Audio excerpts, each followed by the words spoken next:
This is tuhal in Arabic, but this is the liver of the sheep. I will show you how to cook the liver for the sheep. Yes, ito na siya. After 2 hours, ito na yung kanyang itsura. Ang gagawin natin guys, babalik ka rin natin para pareho yung pagkakaluto niya. Ayan, ganyan siya. Balik ka rin natin siya isa-isa, tapos ibabalik natin siya sa oven. Ayan, ganun. Ayan. Balik ka din na rin lahat.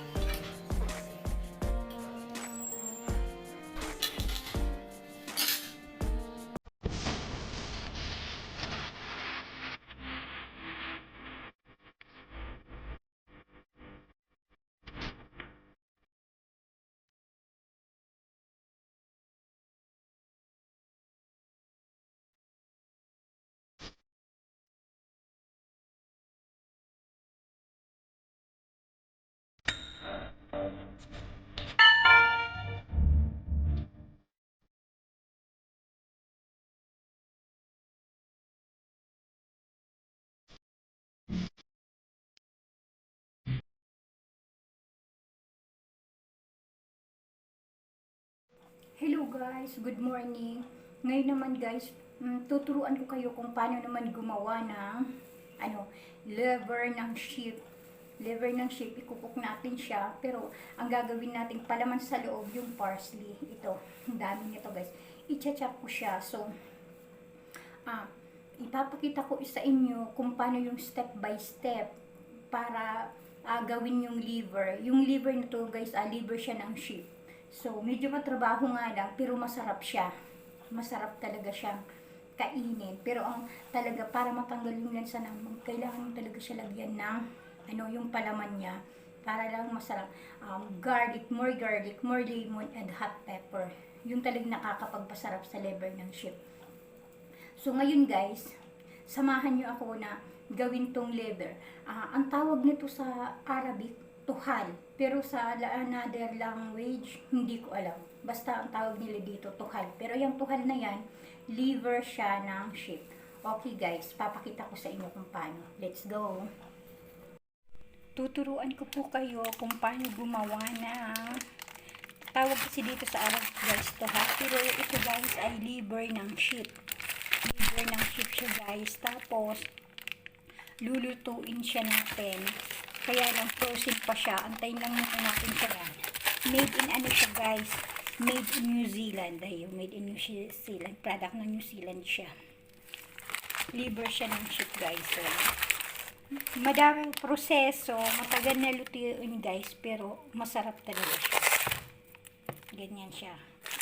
Step by step ko sa inyo guys na ipapakita kung paano yung paggawa nito. Okay guys, thank you. Ganito siya guys, linisin yung liver ng sheep. Ayun, bago natin lutuin, dilinisin mo talaga siya, tanggalin mo yung mga fat na nakapaligid sa surroundings ng liver ng sheep.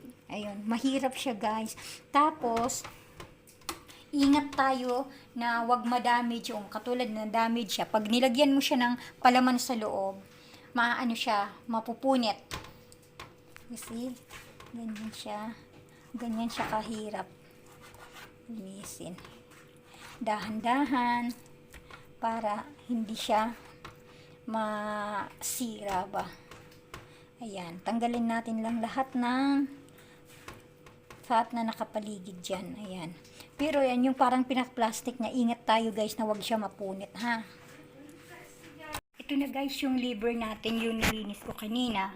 Bali ang nilagay ko dyan guys, tinimplahan ko siya ng suka, ground black pepper, ground cinnamon, ground mixed ingredients, ground ginger, and syempre hindi mawawala guys yung ito guys. Oh, yan. Hindi to sponsor, arak.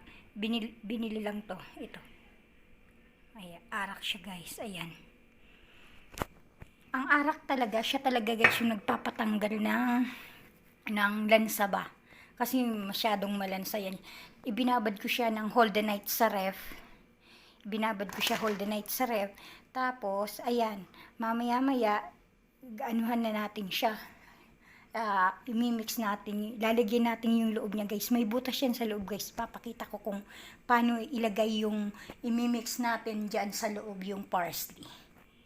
Okay, ito na guys yung parsley na gagamitin natin sa ating liver.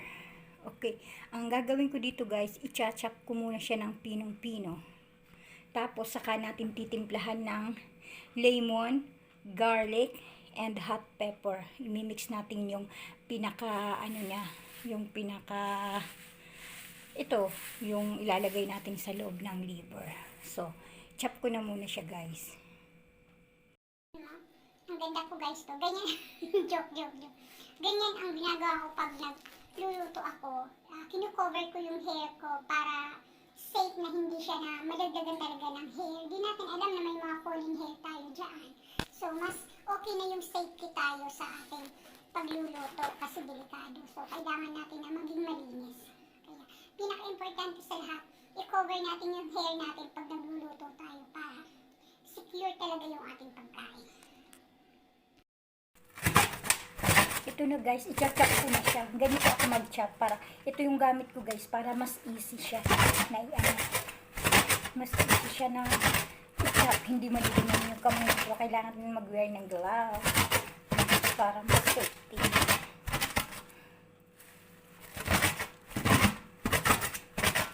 Ganyan siya.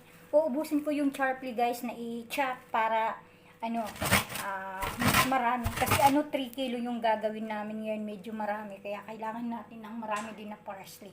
Pero depende sa inyo kung guys, kung mas puno yung ilalagay nyo ba sa loob ng liver. Guys, ang dami ng parsley at saka garlic. Depende sa dami ng lulutuin nyo guys. Okay, kayo na bahalang mag-estimate kung gaano padami. This is the garlic. Mix the garlic.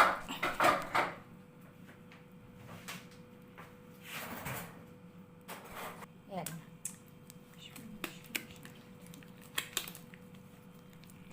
This is black pepper.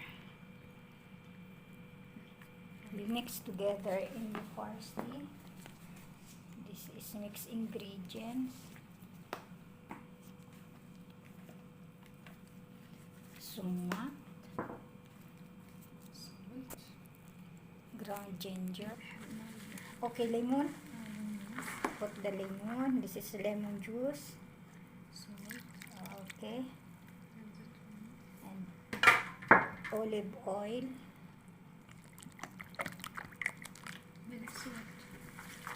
Salt.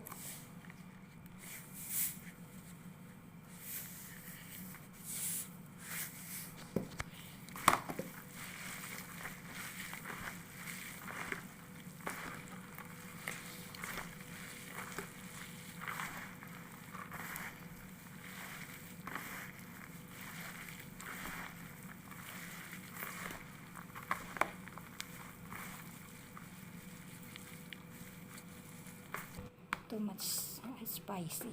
Okay.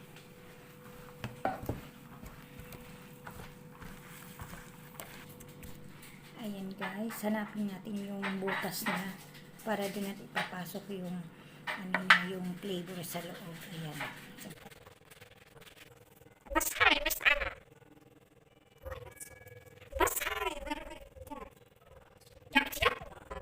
Find the hole for this liver. Okay, I found it. And then we put the parsley inside.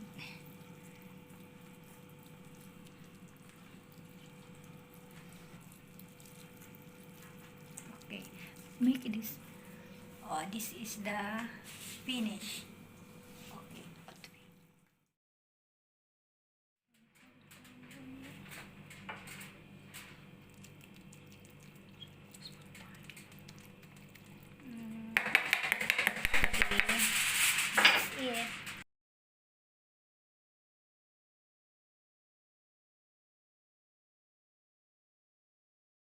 Yes, ito na siya. After 2 hours, ito na yung kanyang itsura. Okay.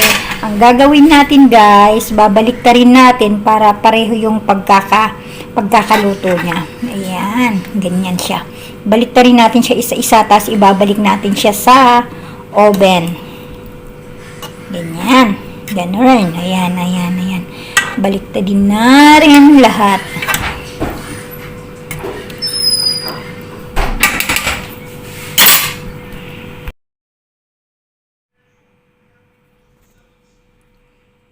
Yes, ito na guys yung finished product ng ating liver.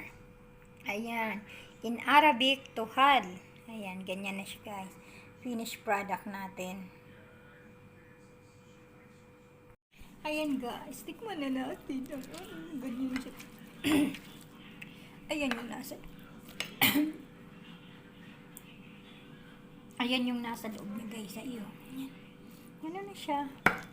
Ayan, tikman na natin siya guys. Yan siya kasarap guys. Grabe. Yan na. Kain na ako.